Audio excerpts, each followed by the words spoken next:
السلام عليكم ورحمة الله وبركاته.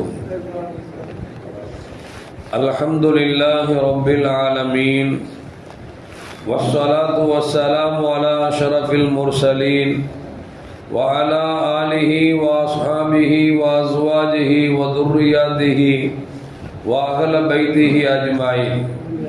சங்கைக்கும் மென்மைக்கும் உரிய பெரியோர்கள சகோதரர்கள, எல்லாம் வல்ல அல்லாஹு ஜல்ல ஜலாலு நாம் செய்யக்கூடிய எல்லா நற்காரியங்களையும் முகஸ்துதியின்றி இஹ்லாஸான முறையில் இறைவனுக்காக மட்டுமே செய்யப்பட்ட நல்வணக்கங்களில் நம் வணக்கங்களை அல்லாஹ் அங்கீகரித்து கொள்வானாக.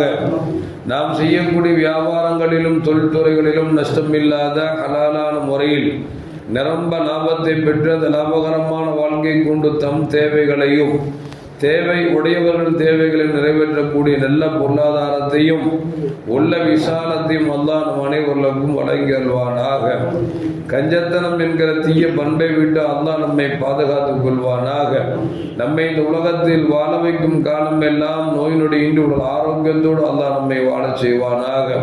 அந்த ஆரோக்கியமான வாழ்க்கை கொண்டு அல்லாஹ் ரசூலை நெருங்கக்கூடிய அனைத்து நல்லவர்களையும் புரியக்கூடிய நல்ல முத்தகின்களின் கூட்டத்தில் அல்லாஹ் நம்மை ஆக்கி அருள்வானாக.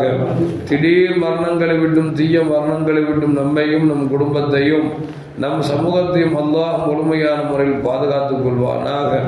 மருத்துவமனையின் செலவினங்களை விட்டும் வேதனைகளை விட்டும் அல்லாஹ் நம்மை காத்தருள்வானாக.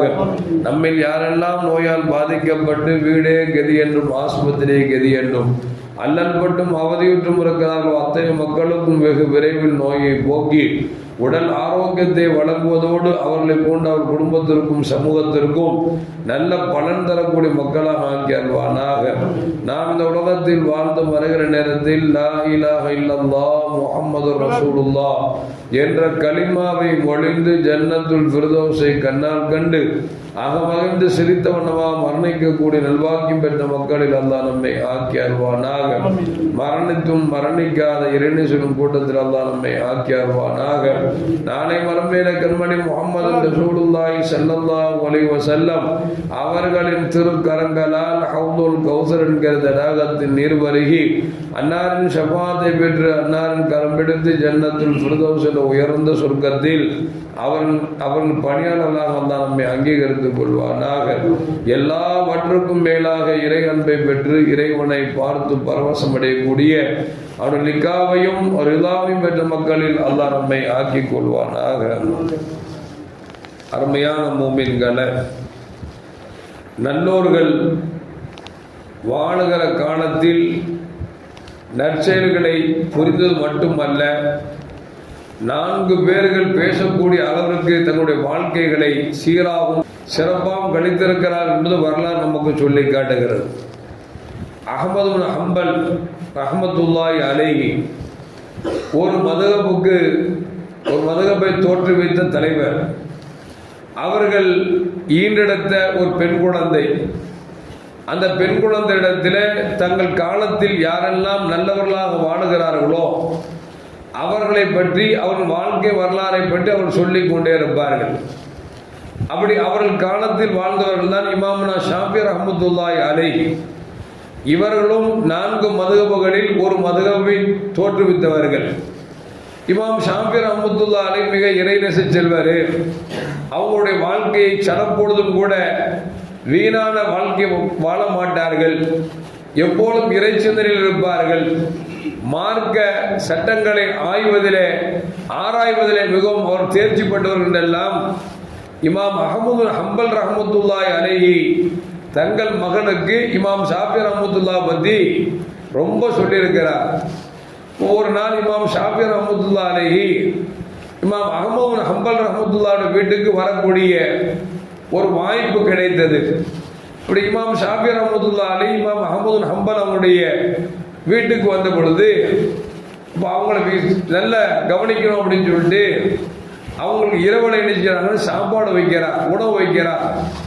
இமாம் ஷாஃபி ரஹ்மத்துல்லாஹி அலைஹி நல்ல வயிறார உண்டார்கள். உண்டு விட்டு இரவெல்லாம் அவர்கள் எந்த வணக்கத்தையும் செலுத்தாமல் ஒரு கிதாபை எடுத்து படித்துக் கொண்டிருந்தார்கள். ஃபஜ்ர் நேரம் வந்தது, பாங்கு சொல்லப்பட்டது. இமாம் ஷாஃபி ரஹ்மத்துல்லாஹி அப்படி எந்திரிச்சு போய் ஃபஜ்ரை தொழுதாங்க. இதையெல்லாம் யார் பார்த்துட்டு இருக்கா அப்படின்னா அஹ்மது ஹம்பல் ரஹ்மத்துல்லாஹுடைய மகளார் கவனிச்சுட்டே இருக்கிறார். இமாம் ஷாஃபி ரஹ்மத்துல்லா சாப்பிட்டா அரை வயிறு சாப்பாடு சாப்பிடுவாங்க, கால் வயிறு தண்ணி குடிப்பாங்க, கால் வயிறு காலியாக விடுவாங்கன்னு சொல்லி பாப்பா சொல்லியிருக்காங்களே, இன்னைக்கு சாப்பாடு வச்சா திருப்தியாக சாப்பிட்ருக்காங்களே அப்படின்னு மனசுக்குள்ள ஓட்டம். ரெண்டாவது, இமாம் ஷாஃபி ரஹ்மத்துல்லாஹி அலைஹி இரவெல்லாம் வணக்கம் செலுத்துவாரும் கேள்விப்பட்டிருக்கிறோமே, வணங்காம கிதாபை படிச்சுட்டு உட்கார்ந்துட்டு இருக்காங்க. ஃபஜ்ர் தொழுக பாங்கு சொன்ன உடனே ஒழு செய்யாமலே தொழுதுட்டாங்களே அப்படின்னு மனசுக்குள்ள ஒரு வேட்கை அவர்களை உறுத்தி கொண்டே இருக்கிறது. இமாம் அஹ்மது ஹம்பல் ரஹ்மத்துல்லாஹி அலைஹி ஃபஜ்ர் தொழுது முடிச்சுட்டு இமாம் ஷாஃபி ரஹ்மத்துல்லாஹி சொல்றாங்க, ஏதாவது கொஞ்சம் உபதேசம் செய்யுங்களேன், நல்லோர் உபதேசத்தை என் பெண் குழந்தை கேட்க வேண்டும் ஆசைப்படுகிறார்கள் என்று சொன்ன பொழுது இமாம் ஷாஃபி ரஹ்மத்துல்லாஹி அலைஹி தன்னுடைய பயான்ல சொன்னாங்களா, அல்லாஹு ஜல்ல ஜலாலுஹு குர்ஆன்ல சொல்வான், யா அய்யுஹன் நபி குலு மின் தய்யிபாத், நபிமார்களே, நபி அவர்களே, நீங்கள் ஹலாலான உணவை உண்ணுங்கள், வஅமலு சாலிஹா, நல்லமல் செய்யுங்கள் அப்படிங்கிறான். நீங்க நேற்று இரவு கொடுத்த உணவு இருக்கிறதே, இன்னக்க கரீமுன், நீ ரொம்ப சங்கையான மனுஷன், நல்ல மனிதர், எனவே கரீமு தாமி தவாவுன், நல்லோர்கள் உணவு இருக்கிறதே நோய்க்கு அருள் மருந்து. அதே நேரத்தில் தாமுல் பகீலி, கஞ்சனின் உணவு தாவுன், அது நோயை உருவாக்கும். எனவே நல்ல மனுஷங்கிறதுனால நீங்க கொடுத்த உணவை ஹலாலான உணவு என்பதால் வயிறார நான் உண்டேன் என்று சொல்லி இமாம் ஷாஃபி ரஹ்மத்துல்லாஹி அலைஹி அந்த பயானுடைய ஆரம்பத்திலேயே சொல்லுகிறார்கள்.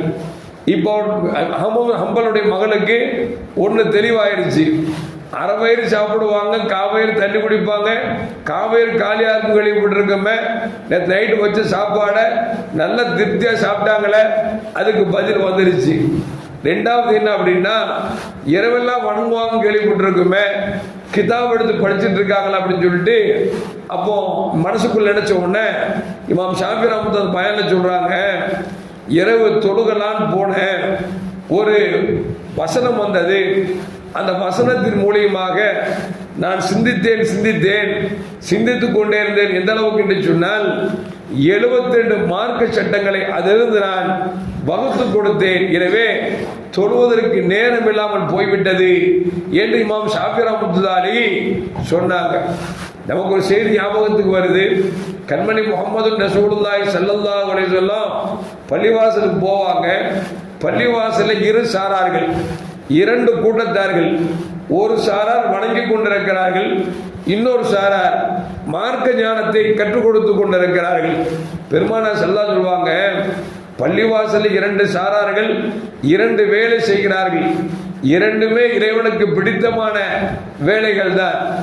ஆனால் அது இருவரில் சிறந்தவர் யார் என்று சொன்னால், யார் மார்க்க ஞானத்தை கற்றுக் கொடுக்கிறார்களோ அவர்கள் தான் சிறந்தவர்கள். என்று சொன்னால் வணக்கத்தை விட இறைவனை சிந்திக்கக்கூடிய, இறைவனை பற்றி, இறை தூதரை பற்றி சொல்லிக் கொடுக்கக்கூடிய அந்த கல்விக்கூடம் இருக்கிறது அல்லவா, பாடசாலை இருக்கிறது அல்லவா, அதுதான் சிறந்தது என்று கண்மணி முஹம்மது ரசூலுல்லாஹி ஸல்லல்லாஹு அலைஹி சொல்வாங்க. இமாம் ஷாஃபி ரஹ்மத்துல்லாஹி அலைஹி வணங்குவதை விட ஒரு ஆயத்தை சிந்தித்து அதில் 72 சட்டங்களை எடுத்து வகுத்து கொடுத்தேன் என்று சொல்லி இமாம் ஷாஃபி ரஹ்மத்துல்லாஹி சொல்லிட்டு சொல்றாங்க, அது விடிய முடிச்சிட்டு இருந்ததுனால எனக்கு ஒழு போகல, அதனால் இஷாவில் செஞ்ச ஒழுவோட நான் ஃபஜ்ரை தொழுது விட்டேன் என்று சொல்லி இமாம் ஷாஃபி ரஹ்மத்துல்லாஹி அலைஹி தங்கள் உரையில் சொல்லுகிற பொழுது அஹ்மது ஹம்பல் ரஹ்மத்துல்லாஹுடைய மகளாருக்கு ஒவ்வொன்றும் தவறாக நினைத்து விட்டோமோ என்று நினைத்து கொண்டு அவர்கள் வருந்தினார்கள் என்பது வரலாறு நமக்கு சொல்லி காட்டுகிறது. எதற்கு சொல்வார்கள் என்று சொன்னால், அருமையான மக்களே, நமக்கு அல்லாஹ் குர்ஆன்ல சொல்றான் பாத்தீங்களா, குலூ மின் தய்யிபாத், ஹலாலான உணவை உண்ணுங்கள் அப்படிங்கிறான். அடுத்து சொல்றான், வஅமலு சாலிஹா, நல்லவனை புரியுங்க அப்படிங்கிறான். ஹலாலான உணவை உண்டால்தான் நம்மளுக்கு வெளிப்படக்கூடிய வணக்க வழிபாடுகள் அது அல்லாஹ்வால் அங்கீகரிக்கப்படுமே தவிர நம் உடல்களில் வெளிப்படக்கூடிய அமல்கள் இறைவனுக்கும் இறை தூதருக்கும் பிடித்தமானதாக இருக்குமே தவிர ஹராமான உணவை உண்டோம் என்று சொன்னால் அதனால் வெளிப்படக்கூடிய எந்த செயல்பாடாக இருந்தாலும் அது உண்மையான உள்ளர்த்தம் கொண்ட அல்லாஹ்வும் ரசூலும் சொல்லித் தந்த செயலாக இருக்க முடியாது என்பதை நாம் விளங்கிக் கொள்ள வேண்டும். சொல்லுவார்களவா, விதை ஒன்று போட்டால் சுரை ஒன்று வருமா என்று கேட்பார்கள். நம்ம எதை விதைக்கிறோமோ அதுதான் நமக்கு விளையுமே தவிர நாம் கரும்பை போட்டுவிட்டு வேப்பங்காய் எதிர்பார்க்க முடியாது, வேப்பங்காயை போட்டுவிட்டு கரும்பை எதிர்பார்க்க முடியாது. கரும்பை விதைத்தால் கரும்பு தான் வளருமே தவிர வேப்பங்காய் விதைத்தால் வேப்பங்காய் தான் வருமே தவிர நாம் எதை போடுகிறோமோ அதுதான் வருமே தவிர எதை விதைக்கிறோம் அது அல்லாத ஒன்றை நாம் எதிர்பார்க்க முடியாது. எனவேதான் அல்லாஹ் சொல்லுவான், மூமின்களே வாழுகிற காலம் சொற்பமான காலம், இந்த காலம் இருக்கிறதே மறுமைக்காக சேகரிக்கக்கூடிய நாட்களில் நீங்கள் ஹலாலான சம்பாத்தியத்தை சம்பாதித்து ஹலாலான உணவு உண்டீர்கள் என்று சொன்னால் உங்கள் உடல்களிலிருந்து வெளிப்படக்கூடிய ஒவ்வொரு செயல்பாடும் அல்லாஹ்வுக்கும் ரசூலுக்கும் பிடித்தமானதாக அமையுமே தவிர ஹராமான சம்பாத்தியத்தை சம்பாதித்து நீங்கள் என்ன வணங்கினாலும் என்ன தான தர்மம் கொடுத்தாலும் அது அல்லாஹ்வால் அங்கீகரிக்கப்படாது என்கிற செய்தியை நமக்கு இந்த இருவர் நமக்கு சொல்லித் தருகிறார்கள். எல்லாம் அல்லாஹ் ஜல்ல ஜலாலுஹு ஹலாலான சம்பாத்தியத்தின் மூலமாக சம்பாதித்து ஹலாலான உணவை உண்டு நம்முடைய உடல்களில் வெளிப்படக்கூடிய எந்த செயலாக இருந்தாலும் அது இறைவனுக்கும் இறை தூதருக்கும் பிடித்தமான அமலாக அல்லாஹ் ஆக்கி அருள்வானாக. அஸ்ஸலாமு அலைக்கும் வரஹ்மத்துல்லாஹி வபரகாத்துஹு. ஸல்லல்லாஹு அலா முஹம்மத் ஸல்லல்லாஹு அலைஹி வஸல்லம். ஸல்லல்லாஹு அலா முஹம்மத் ஸல்லல்லாஹு அலைஹி வஸல்லம். ஸல்லல்லாஹு அலா முஹம்மத் யா ரப்பி ஸல்லி அலைஹி வஸல்லிம்.